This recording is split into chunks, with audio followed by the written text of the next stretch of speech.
memiliki mobil produksi dalam negeri. Menurutnya, pemerintah akan membahas kemampuan PT Pindad memproduksi mobil maung untuk para menteri, wakil menteri, dan kepala badan. Namun Prasetyo belum berkomentar terkait kapan rencana penggunaan mobil maung mulai diterapkan. Sebelumnya, Wakil Menteri Keuangan Anggito Abimanyu menyebut rencana Presiden Prabowo Subianto menggunakan mobil maung produksi domestik untuk para menteri dan kepala lembaga badan. Anggito menyebut Prabowo ingin meniadakan mobil impor yang digunakan anggota Kabinet Merah Putih.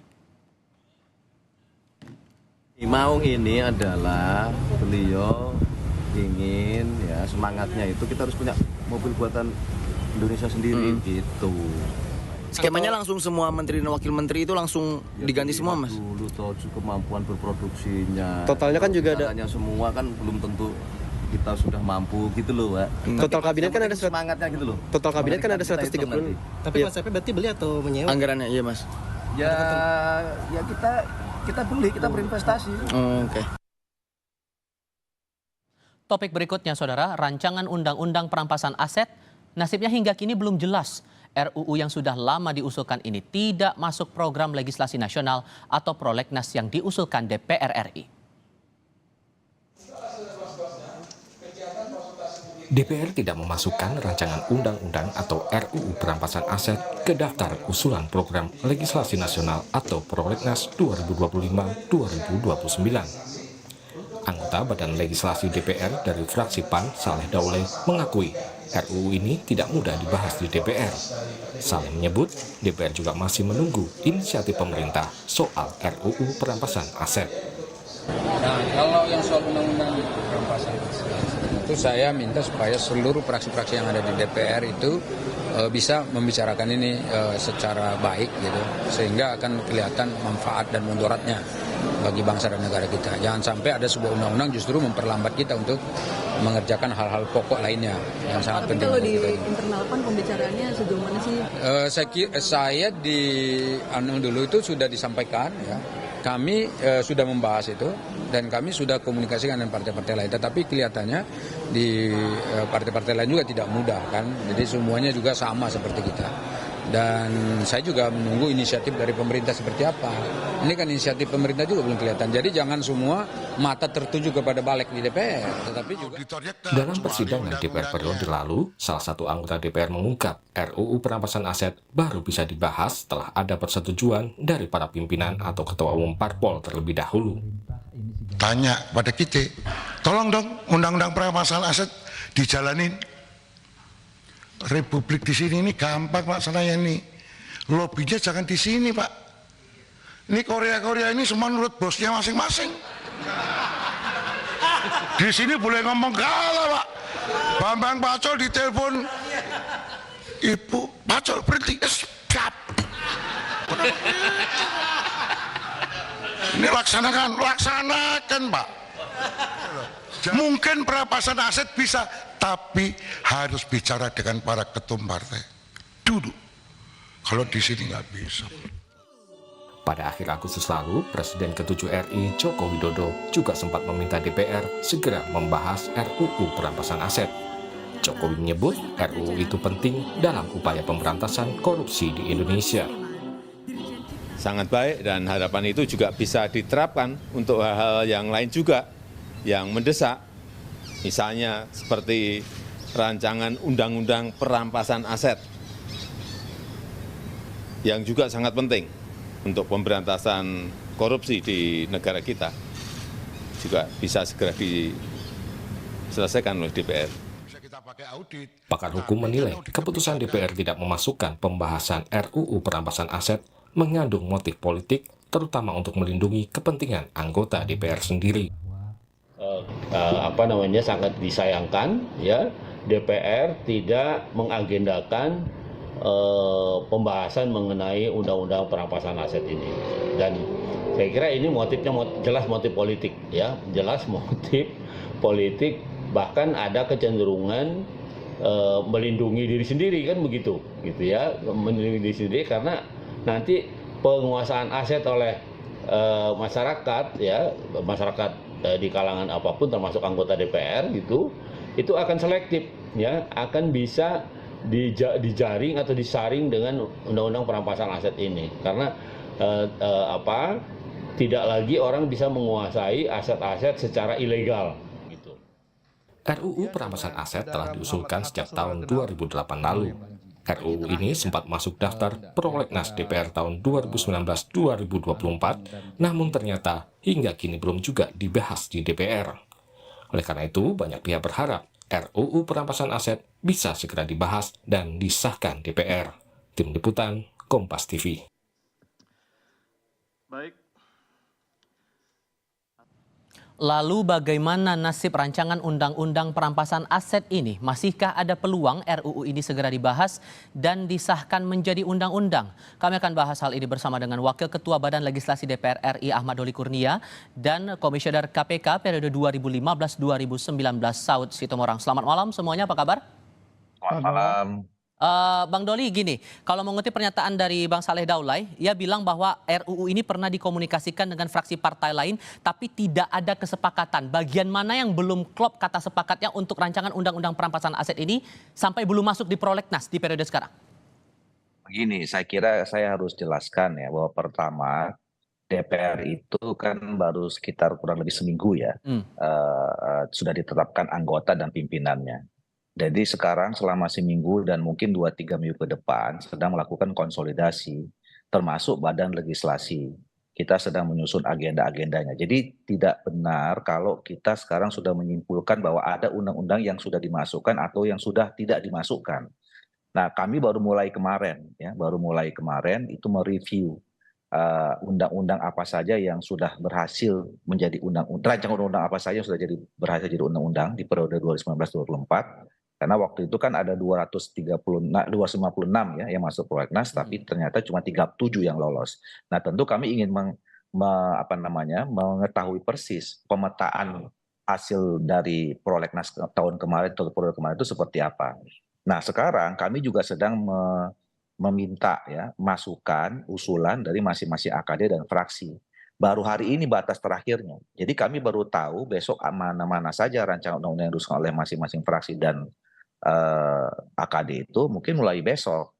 Dan dalam 3 hari sampai hari Kamis besok, kita juga mengundang ya perwakilan masyarakat untuk menerima masukan dari mereka kira-kira undang-undang apa saja yang penting dianggap oleh perwakilan masyarakat. Nah, jadi sebenarnya kami dalam proses konsolidasi, bahkan kami sedang menyusun roadmap ya, ingin tahu persis. Misalnya nanti 2029 itu Pak Prabowo sebagai presiden dan kemudian pemerintahan ini mau membuat prestasi atau catatan achievement apa di tahun 2009. Baru kemudian kita turunkan undang-undang apa yang dibutuhkan.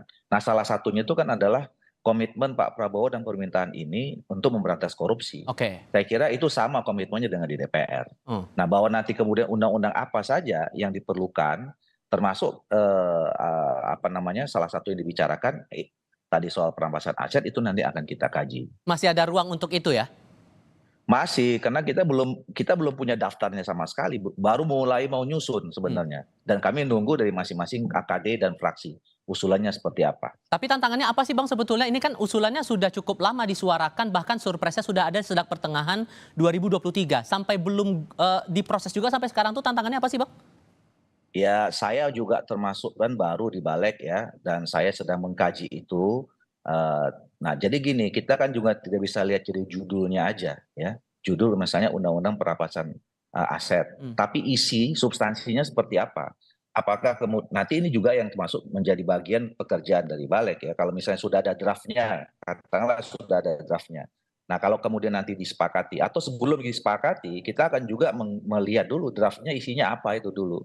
Apakah memang selaras sejalan dengan tujuan komitmen untuk memberantas korupsi atau tidak. Nah, kalau tidak, saya kira memang tidak ada masalah kalau itu kemudian menjadi agenda kita bersama gitu. Pak Saud, kalau kita selain pernyataan Pak Saleh Daulay tadi, Ketua Balik Pak Bob Hasan juga bilang bahwa substansi RUU, kalau mengutip Harian Kompas terbitan hari ini, ia bilang bahwa substansi RUU lebih banyak berkaitan dengan TPPU.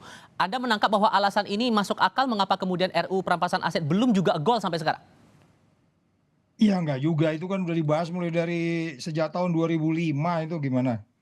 Ya kan ketika piagam PBB itu berlaku tahun 2005, 2006 kita meratifikasi piagam PBB di mana di situ ditegaskan tentang perampasan aset. Kemudian tahun 2010 bahkan sudah sampai bicara ke suatu daerah di luar kota arah Bogor sana bahas detail-detailnya gitu ya.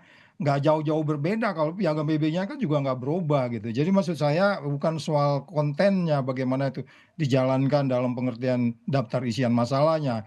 Nggak akan jauh-jauh daftar isian masalahnya kecuali kalau memang kemudian ada pemahaman yang berbeda tentang non-conviction based asset forfeiture itu, artinya orang bisa disita walaupun dia nggak hadir di pengadilan kan itu mungkin yang dikhawatirkan hal-hal seperti itu. Tapi itu kan udah signal yang dibuat oleh piagam PBB sendiri yang udah kita tanda tangani, udah kita ratifikasi. Dan 2010, 2008 sudah, jadi cukup lama sebenarnya. Jadi kalau file yang entah kemana-mana saya nggak ngerti juga ya bagaimana DPR menyimpan dokumen-dokumen itu dengan baik. Dan kalau KPK juga tadi menekankan, hari ini saya dengar juga mengenai non-conviction based asset forfeiture itu yang mungkin mengkhawatirkan ya, karena memang itu orang yang nggak hadir pun kalau udah jelas salah itu bisa disita dan seterusnya. Jadi menurut saya kekhawatiran-kekhawatiran yang ada itu yang sebenarnya lebih kepada yang perlu kita bereskan lebih dulu. Jadi kalau umpamanya teman-teman di DPR memang nawaitunya jelas, memang kita mau indeks persepsi korupsi di era Prabowo ini umpamanya 60, indeks persepsi korupsinya, pertumbuhan ekonomi 8%, ini salah satu instrumen yang bisa mendongkrak itu gitu loh. Maka apa dampaknya kalau RUU ini tidak segera disahkan untuk pemberantasan korupsi kita, Pak Saud? Ya, tidak akan mendongkrak indeks persepsi korupsi yang 34, karena itu kan salah satu isu yang harus kita bereskan. Dan itu sudah lama, kita tanda tangani PBB 2006. Jadi itu jadi selalu bahan perguncingan di dunia internasional. Karena kan ini instrumen internasional, standar internasional yang kemudian dinilai oleh badan-badan World Justice Project, terus World Economic Forum, terus kemudian World Competitiveness mengenai ekonomi dan seterusnya. Jadi saya pikir kalau memang tadi disampaikan bahwa memang tinggal menunggu waktu ya yang disampaikan oleh Mas Doli tadi, ya oke, kita akui mungkin. Tapi kan tadi excited, orang begitu excited ya. ICW excited, kita semua excited, kan perlu terlalu lama Mas Doli. Jadi kita harap tahun ini lah Mas. Bang Doli responnya gimana? Karena ada pandangan juga Pak Abdul Fikar Hajar tadi di paket informasi kami bilangnya bahwa jangan-jangan ada muatan politis, kenapa kemudian RU ini nggak gol-gol juga gitu. Responnya gimana tuh? Ya kalau soal muatan politis, semua juga pasti punya muatan politis gitu. Tapi saya kira apa yang disampaikan oleh Bang Saud ini menjadi catatan penting kita ya. Bahwa ini kan sebuah era pemerintahan baru. Tentu kita ingin membangun komitmen baru, harapan baru. Nah, berkali-kali kita mendengarkan komitmen Pak Presiden Prabowo yang ingin sekali memberantas habis korupsi ya. Dan saya kira semua komitmen itu juga harus diikuti oleh termasuk teman-teman DPR. Nah, jadi oleh karena itu, nanti kalau misalnya soal substansi dan segala macam tadi perdebatan, saya juga dengar tuh Bang Saud ya soal ada beda persepsi pandangan soal teori-teori yang seperti tadi itulah ya. Nah, mungkin itu juga nanti akan kita bahas. Jadi intinya kami di Balik sebetulnya tinggal menunggu ya. Nanti ini kan ada komisi-komisi terkait, misalnya kalau DPR soal masalah hukum dengan teman-teman Komisi 3, termasuk juga pemerintah. Ya, saya kira juga nanti finalnya itu sikap pemerintah terhadap soal undang-undang ini seperti apa. Apakah memang ini menjadi tindak lanjut dari komitmen kita untuk memberantas korupsi. Singkat saja Pak Saud, karena sudah ada komitmen bahwa masih ada ruang untuk RUU perampasan aset ini masuk dalam prolegnas, maka komitmen seperti apa yang dinantikan publik sesungguhnya untuk RUU ini dibahas di parlemen bersama dengan pemerintah? Ya, karena negeri kita indeks persepsi korupsinya 34 dan kemudian Prabowo punya obsesi untuk tumbuh 8%. Kalau saya bilang ini yang super prioritas, Mas Doli, ini didahulukan, yang lain malah bisa dipinggirkan. Karena dalam peristiwa pidana pun kalau korupsi itu didahulukan, yang lain bisa dipinggirkan dulu. Karena memang saya pikir ini akan menjadi sinyal baik buat pasar dan lain-lain gitu, Mas Doli. Oke, Bang. Itu yang akan kita cermati bersama di DPR RI. Bang Doli, wakili Badan Legislasi DPR, terima kasih. Pak Saud Situmorang juga terima kasih sudah berdiskusi. Selamat malam.